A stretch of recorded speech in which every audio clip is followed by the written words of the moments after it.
We are now going to Bethlehem.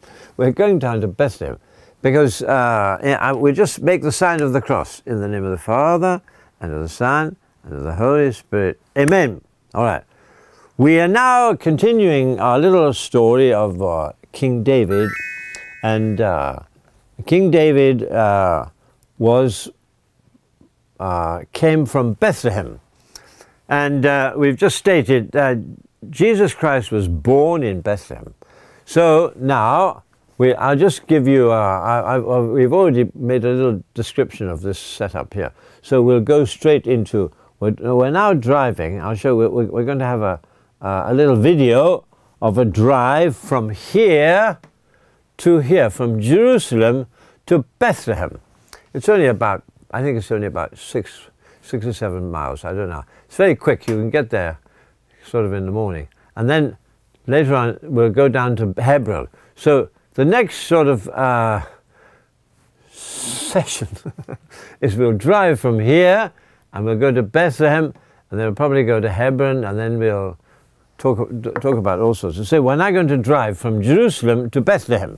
Here we go. Okay, you see, we're driving along this thing. We're driving from Jerusalem to Bethlehem. And this road, we can remember that this is the route that probably the Magi took. The Magi took when they were coming to Bethlehem.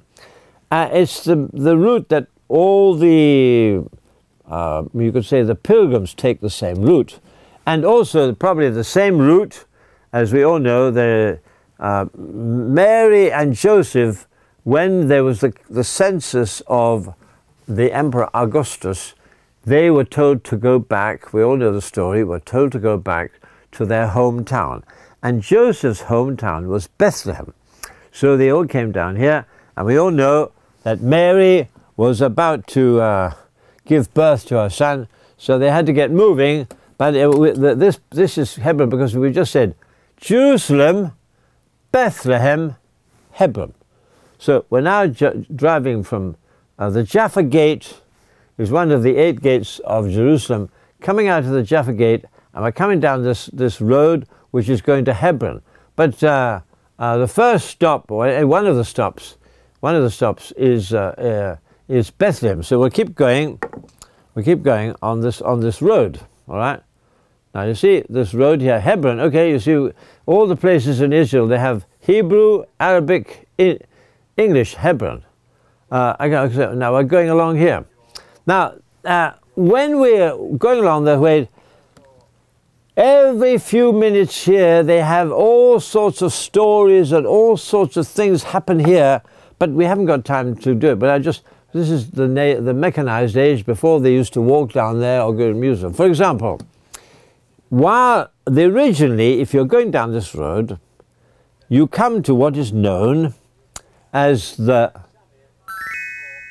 field of grey peas. The field of grey peas, P-E-A-S. All right, the field of grey peas. And this is just, one of the stories. When you're driving down this thing, everything, all sorts of things happen. The field of grey. Why is it called the field of grey peas? Because this field is full of small, tiny little stones. And the legend goes that Mary and Joseph were coming down this road. They were going to go to Bethlehem, and they saw a field and there was a guy sowing chickpeas, little peas, chickpeas. He was sowing them. And he said to the guy, or Mary said to the guy, what are you sowing? What are you doing there? What are you throwing? And the guy said, I'm throwing stones. So Mary said, okay, you're throwing stones, and now you will, the harvest will be stones. So from that day, 2,000 years ago, to today, that field is just stones. Why? Because he told a lie to Mary. He could have given chickpeas and he could have given food to Mary, but he said he just had stones. So it's the moral of the story. We can't lie to Mary, otherwise we might be in trouble. But now we'll keep going, and we keep going down this road. You get an idea of the rough idea the thing. Now we're now coming into Bethlehem. Now, there's just by the way, another little story is when we're coming into Bethlehem, you see, this is another story, we're coming into Bethlehem. We will, I think it's on the right-hand side, you see on the right-hand side of the story here, okay, there's what is known as Rachel's tomb, R-A-C-H-E-L. Now we all know who Rachel was Jacob's favorite wife.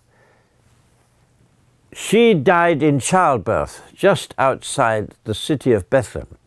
And we know that according to the Matthew's Gospel, Matthew, when Herod killed the holy innocents in Bethlehem, the quotation was, Rachel is mourning her children and she will not be comforted.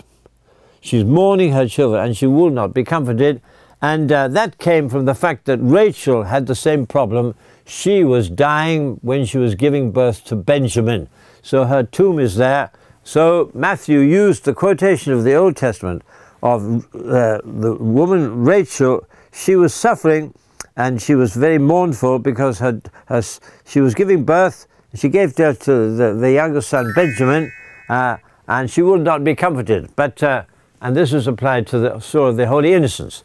But anyway, let's keep going. We'll keep going down here, and we're coming into Bethlehem, and we just stated the word Bethlehem is very apt because what it means is the house of bread. The house of bread. Why? You see, okay. Now what's happened here? We've come to the basilica. This is the basilica, and it commemorates where Jesus was born, and in a few moments we can go down into, I think it's the basement or the first floor. We'll see the very spot where Jesus was born, where Mary, her time had come and she gave birth. And so obviously when the Emperor Constantine became a Catholic, he asked his mother to go around building basilicas, and he made a big thing of it. All the places where Jesus had been and all sorts of things that happened, he wanted to have a big church built. So this was one of them, the church in Bethlehem, to commemorate the place where Jesus was born. But actually, most of this now is the time of the Emperor Justinian, because there was all sorts of goings on. This was destroyed, and then it was built, and then it was that and that. So this is basically the basilica built by the Emperor Justinian to remember the place where Jesus was born. Okay, now we're here. So, okay, we have here, this is the Constantine. Now this is the ambient here. This is the square next to the Basilica of the birth of Jesus Christ in Bethlehem. And this is where this is what you'll see, the general setup of Bethlehem. You can see here, you can see these walls, because they were, and you see here all the pilgrims are queuing up. They're going from all over the world. They come to this place here to pay respects and show their love of Our Lady and Jesus and the whole setup. Now what is that guy doing? His hand is out like that. What's he doing? I'll show you in a minute. What is he pointing to? He's telling us what's going on, but the main thing he wants to show us is this, you see. This is the sign of Israel. Okay, why is this? Because we all know the Crusades, the dreaded Crusades, the name crops up, Crooks Crusades, and there were 5 nations which took part in the Crusades. Okay, 1, 2, 3, 4, 5. 5 nations. I think it was Germany, France, England, etc. 5 nations. So you have 5 crosses, the Crusades. Also, Jesus Christ had 5 wounds in 1, 2, 3, 4. So this is the sign of the Holy Land, the land of milk and honey. Israel has 5 crosses, is the 5 countries of the Crusades. 5 crosses, the 5 wounds of Christ. All right. So that's on the top. That thing is on the top of this church of Bethlehem. Now, if you look, the point is, we can go on talking about all sorts of stories until the end of time. So we better hurry up, otherwise we'll never get out of Bethlehem. But if, just out, by the way, if you keep going down here, all the stories of, just very shortly, Jesus' genealogy was 14, 14, 14. And one of his ancestors was Ruth. And to cut it, we can't go into it, to cut a long story short, you look it up, you know, in Ruth in the Old Testament, and she got married to a fellow called Boaz or Boaz. They had a son called Obed. Obed had a son called Jesse. Jesse had a son called King David. So, and this woman, Ruth, she came from Moab. So, one of David's ancestors was not a Jew. She came from Moab. Okay? So this points out that Jesus came to found a religion for the whole world. All right.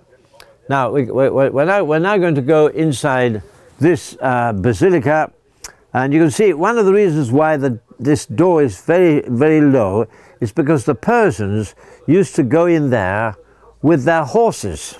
So the door was made very low so that the horses couldn't gallop into this place couldn't be made into a stable. You see, all these pilgrims, they come from all over the world, and they are they have to lower. I think that you have to bend down to get in. Kind of teach you humility if you want to go into the place where Jesus was born, you see. So, this, as we've just said, this is quite an important place also during the Crusades. We can see out there, we just have another look that Ruth Fields is out there. The fields where the angels came to tell the shepherds is out there. The church of Elijah is out there. And the Casa Nova, we just said the Casa. So now we're in the church of the birth of Christ. I think it's probably Byzantine setup. And you can see the mosaics down there. I think those are the mosaics of the time of Helen.